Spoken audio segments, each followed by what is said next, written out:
Hey everyone, and welcome. Today we're going to dig into something that sits right at the very heart of your business, your CRM. We're going to challenge the way most people think about it and really explore what it means to own this critical tool, to stop renting and start building a real business asset. So let me just start with a question for you. Is your CRM actually empowering your business? Or is it more like a rented cage?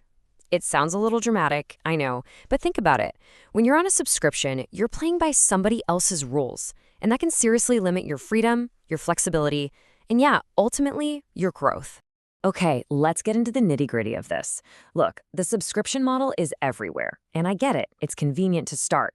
But hiding just under the surface of that easy monthly payment, there are often these hidden costs and big strategic downsides that can really start to pile up over time. Does any of this hit a little too close to home? You know, the monthly fees that just seem to creep up every single year. The bloated software that's packed with features you're paying for but will literally never use. Or that feeling of trying to jam your unique business process into a box that just wasn't built for it. But honestly, the real kicker here, the one that should really grab your attention, is that last one. Your customer data, your relationships, your entire pipeline. It's all living on someone else's server. And that creates a really dangerous dependency. And when you put it side by side like this, man, the difference is just crystal clear. The rental model, it kind of traps you in this cycle of paying forever with very little real control. But the ownership model, that's a true investment. You get total control over your data, you get endless flexibility to make it your own, and you're actually building something that adds real tangible value to your company. You're turning a bill into an asset. So this whole idea of ownership, it's not just about software. It's way bigger than that. This is where we move into controlling your company's most valuable resource, its data. We're talking about establishing your own data kingdom. You know, the easiest way to think about it is this. Renting a CRM is like renting an apartment. You can't knock down walls, you have to follow the landlord's rules, and every check you write is building their equity, not yours. But owning your CRM, that's like owning your own home. You can build it exactly how you want it, you decide who gets the keys, and every single improvement you make increases its value. And that right there, that brings us to this really important principle, data sovereignty. It's a simple but powerful idea. It's the belief that your data is your property, period. It should never be held hostage by a software vendor. It's all about making sure that you and only you have the ultimate say over the lifeblood of your business, your customer relationships. Now, I can almost hear you thinking, this all sounds great, but I'm not some giant corporation. How in the world could I possibly own my CRM? Well, the answer is actually way more accessible than you think, and it all comes down to some amazing open source technology. So think of open source frameworks, something like 20, as architectural blueprints for world-class software.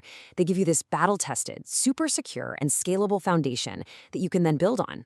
This lets you get all the power of a system that costs a fortune, but without being locked into anyone's ecosystem or their crazy pricing model. And this is where it gets really exciting, because these aren't just tech buzzwords. These things give you a serious competitive advantage. Custom data models, that means the software finally adapts to you, not the other way around. Powerful workflows means you can automate all that tedious stuff.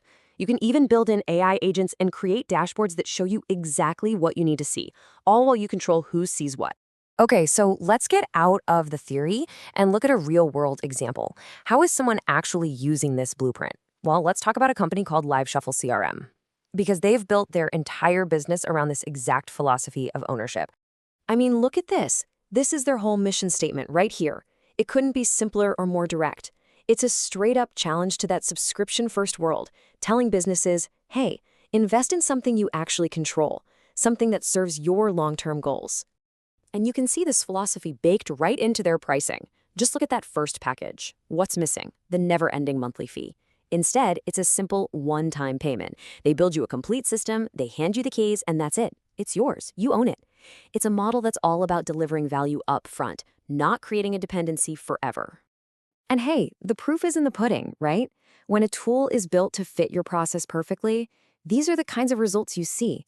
A 40% jump in closed deals, I mean, that is a massive number. It just goes to show what happens when your tools are actually working with you, not against you. Okay, so let's zoom out for a second and bring this all home. What does this shift in thinking really mean for your business and its future? Well, it's about moving beyond that fear of being locked in with a vendor and embracing a future where you are the one who makes the rules. When you boil it all down, choosing to own your CRM is a huge strategic decision. It gives you long-term security because your data is safe and sound under your control. It gives you ultimate flexibility so the system grows with you. It makes your costs predictable so you can escape those surprise price hikes.